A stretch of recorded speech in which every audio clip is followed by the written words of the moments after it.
বাংলাদেশের ফুটবলে আবারও লুডভিগ ডি ক্রুইফ যুগের সূচনা হতে যাচ্ছে। হ্যাঁ, এমনটা হতে পারে।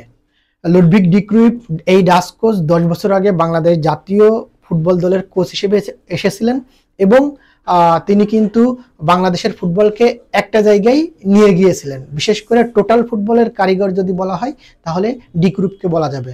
তার সময়ে জাহিদ হাসান, তারপরে জাহিদ হাসান এমিলি, তারপরে মামুনুল এবং জামাল ভুঁইয়া সহ অনেক একটা বাঞ্চ অফ ফুটবলার কিন্তু ওই সময় বাংলাদেশের ফুটবলে এসেছিল এবং তিনি টোটাল ফুটবলের জনক ছিলেন।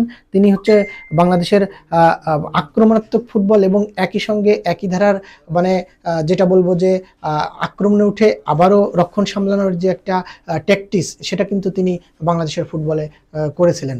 তো এখন কথা হচ্ছে যে লুডভিগ ডি ক্রুইফকে কি তাহলে কাবরেরার জায়গায় আনবেন? না, ফুটবল ফেডারেশনের যতদূর আমরা গুঞ্জন শুনেছি যে টেকনিক্যাল ডিরেক্টর হিসেবে তাকে আনার একটা চিন্তাভাবনা করছে বা পরিকল্পনা করছে।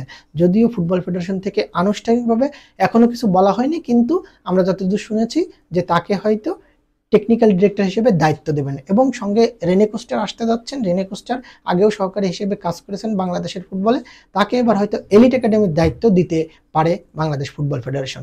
এখন হাবিয়ার কাবরেরার আন্ডারে বাংলাদেশের কিন্তু দীর্ঘদিন ধরে যে একটা দল গড়ে উঠেছিল, সেখানে কিন্তু বাংলাদেশের ফুটবলে পরিবর্তন তেমন কোনো কিছু দেখা যাচ্ছিল না। শুধু সাব ফুটবলে গত সর্বশেষ সাফে সেমিফাইনালে বাংলাদেশকে তুলতে পেরেছিলেন কাবরেরা, এর বাইরে কিন্তু ওইভাবে কোনো সাফল্য নাই।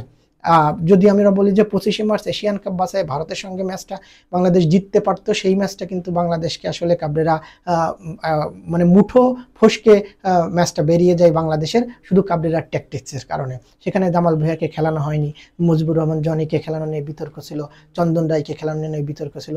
এরপরে ধরেন আপনার সিঙ্গাপুরের সঙ্গে যে 10 জনের ম্যাচটা হলো, সেখানে কিন্তু ঘরের মাঠে প্রচুর দর্শক, হোম অ্যাডভান্টেজ, সেখানে কিন্তু সোহেল রানা বা জামাল ভুঁইয়াকে খেলানো হয়নি।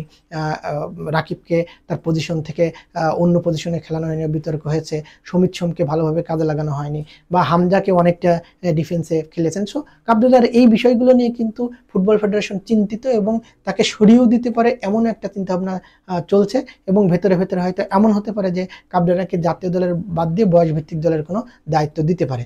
এখন আমার প্রশ্নটা হচ্ছে, যদি ডি ক্রুইফ আসেন এবং টেকনিক্যাল ডিরেক্টর হিসেবে আসেন, অবশ্যই তার নির্দেশনা থাকবে জাতীয় দল কিভাবে চলবে এবং কিভাবে ম্যাচটা বা বাংলাদেশের ফুটবলটা কিভাবে খেলাবেন, এই অংশগুলো বা এই পার্টগুলো হয়তো তিনি আলোচনা করতে পারেন।